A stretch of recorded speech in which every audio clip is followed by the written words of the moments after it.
ആലപ്പുഴ തലവടിയിൽ ആൾത്താമസമില്ലാത്ത വീട്ടിലെ അലമാര കുത്തി തുറന്ന് മോഷണം. 4 പവൻ സ്വർണ്ണമാണ് മോഷണം പോയത്. ആനപ്രമ്പാൽ സെന്റ് തോമസ് ഇവാഞ്ചലിക്കൽ പള്ളിയിലും കള്ളൻ കയറി. പൂട്ടുപൊളിച്ച് അകത്ത് കയറിയ കള്ളൻ സാധനങ്ങൾ വാരി വലിച്ചിട്ടു.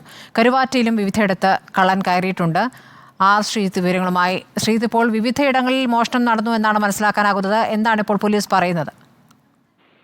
സ്മൃതി, ആലപ്പുഴ ജില്ലയിലെ 2 സ്ഥലങ്ങളിലാണ് മോഷണം ഉണ്ടായിരിക്കുന്നത്. ഒന്ന് തലവടിയിലാണ്. തലവടിയിൽ അടച്ചിട്ടിരുന്ന വീടിന്റെ അലമാര കുത്തി തുറന്ന് 4 പവൻ സ്വർണം കവർന്നു. ഒപ്പം തന്നെ സമീപത്തെ സെയിന്റ് തോമസ് ഇവാഞ്ചലിക്കൽ പള്ളിയിലും കള്ളൻ കയറി. എന്നാൽ പള്ളിയിൽ നിന്നൊന്നും മോഷണം പോയിട്ടില്ല.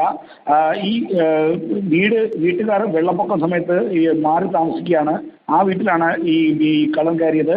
അരകല്ലിന്റെ കുഴമ്പി ഉപയോഗിച്ച് വാതിൽ ഇടിച്ചു തകർത്താണ് ഈ കള്ളൻ വീടിനുള്ളിൽ കയറുന്നത്. പിന്നീട് അലമാര കുത്തി തുറന്ന് 4 പവൻ സ്വർണം കവരുകയായിരുന്നു. ഇവാഞ്ചലിക്കൽ പള്ളിയിൽ നിന്നും കാര്യമായി ഒന്നും നഷ്ടപ്പെട്ടിട്ടില്ല. കാരണം പള്ളിയിൽ വിലപിടിപ്പുള്ള സാധനങ്ങളോ പണമോ മറ്റോ സൂക്ഷിച്ചിട്ടില്ല. അതുകൊണ്ട് പള്ളിയിൽ നിന്ന് കാര്യമായ മോഷണമില്ല.